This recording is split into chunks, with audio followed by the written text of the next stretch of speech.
2026 football বিশ্বকাপ শুরু হতে আর মাত্র কয়েকদিন বাকি। এই মাঝে খেলা দেখতে বিশ্বজুড়ে দর্শক মধ্যে টান উত্তেজনা তৈরি হয়েছে।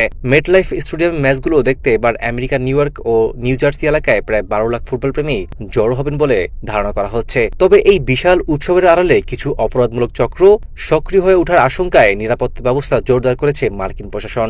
আমেরিকার স্থানীয় গণমাধ্যম জানিয়েছে, বিশ্বকাপ সামনে রেখে স্থানীয় হোটেল, রেস্তোরাঁ ও বিভিন্ন বিনোদন সেবায় বুকিং রেকর্ড পরিমাণ বেড়েছে। এর পাশাপাশি বিভিন্ন এসকর্ট বা ব্যক্তিগত বিনোদন সেবাদাতাদের চাহিদাও আকাশচুম্বী হয়েছে। ইউরোপ এবং আমেরিকার বিভিন্ন রাজ্যে থেকে আসা পর্যটকরা খেলা দেখার পাশাপাশি নিজেদের বিনোদনের জন্য আগেভাগেই বুকিং নিশ্চিত করেছেন। বুকিং পাওয়ার জন্য গ্রাহকরা হাজার হাজার ডলার অগ্রিম জমা দিয়েছেন বলে জানা গেছে। বিশাল এই জনসমাগমকে কেন্দ্র করে স্থানীয় ব্যক্তিগত বিনোদন ব্যবসাগুলোকে অভাবনীয় ভিড় শুরু হয়েছে।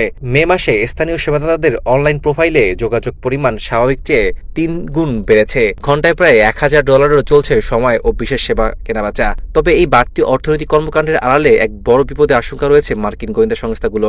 মার্কিন ট্রেজারি বিভাগ সতর্ক করে দিয়ে বলেছে, বিশ্বকাপের এই সুযোগ নিয়ে আন্তর্জাতিক মানব পাচার ও নারী পাচারকারী চক্রগুলো সক্রিয় হয়ে উঠতে পারে। এই ঝুঁকি এড়াতে নিউ জার্সি পুলিশ প্রশাসন বিশেষ প্রস্তুতি নিয়েছে। রাজ্য পুলিশের প্রায় 1200 সদস্যকে বিভিন্ন স্টেডিয়াম, হোটেল ও উৎসবের স্থানে মোতায়েন করা হচ্ছে। খেলা দেখতে আসা সাধারণ মানুষ ও স্থানীয় বাসিন্দাদের নিরাপত্তা নিশ্চিত করতে পুরো টুর্নামেন্ট জুড়ে কড়া নজরদারি চালাবে মার্কিন প্রশাসন।